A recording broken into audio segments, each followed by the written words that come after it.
money and then you have the right habits, being broke is a temporary status. So step one, save for an emergency fund. And so these steps are similar to Dave Ramsey's baby steps because I think he's proven it 100 times over and it's worth modeling success. So number one, save for your emergency fund, which is basically between $1,000 and $5,000. So the reason that so many people don't hit their savings goals is because something happens, right? And so it's like, have an emergency fund for when your AC breaks or when your carburetor needs to be replaced. And the thing is that things that are unexpected, you can expect them to happen. You just don't know which one it's gonna be. Because if you look at a year, it's like about once a month they'll have something unexpected occur and you know it's gonna cost you. And so it's just preparing for the expense, not which expense it is. Well, what about like debt? Should I pay that off first? No. Learn to save money first. And just watch the amount go up. Get to that later. Well, I say this because I'm not trying to make your life difficult. I'm trying to tell you what I did to get here. And for those of you who find that useful, you can model whatever you want. That habit has stuck with me. So even when I was making $1 million a month earlier on in my career, our rent was $1,200 a month. So then we'd ball out and get appetizers and we get the bang bang shrimp at Bonefish. So, you know, shout out to Bonefish. I tipped like $100 felt like a rich guy.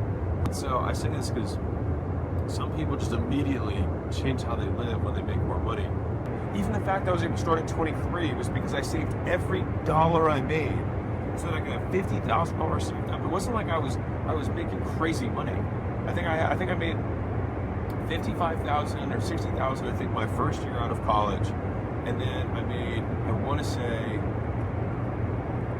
70 or 80, something like that the next year, and I saved 50 after taxes. So I'm going to show you something really quick.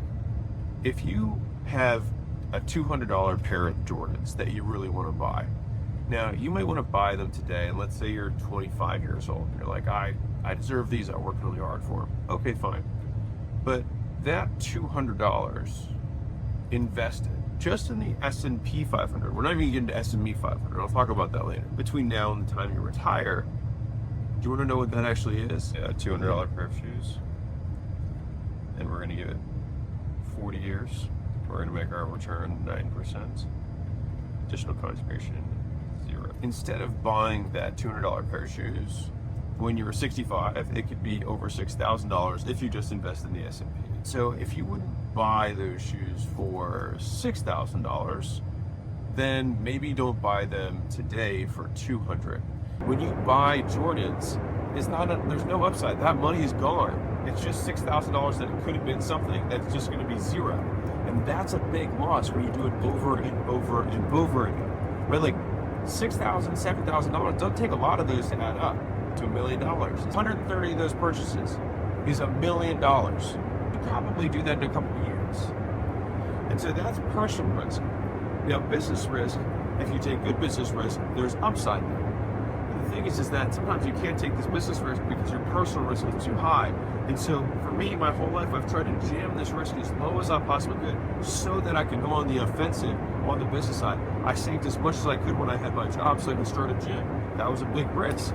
But I lived on almost nothing in Baltimore so that I could take that swing. And if I hadn't had the basics there, I would not have been able to take that shot. And I sold those businesses and lost everything 2 more times. If I had had to go into debt just to live, then I would have never been able to take those second and third shots.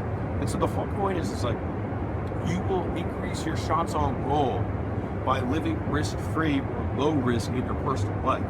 You'll be able to fail more. Like, I failed more times than you. I'm telling you, I had 9 failed businesses, I had 7 failed partnerships. Like, I have many failures. But the only reason I can get back up is because I don't have this big thing that I have to take care of. It's like, I knew that I could live on peanut butter sandwiches and egg whites, mixing protein powder from the gas station with water. I can do that because I've already done it. And I've lived, shit, so I have holes in them right now. Like, I've had these, like, I like them, they're fine, they're perfect. And so I can live on almost nothing, and it doesn't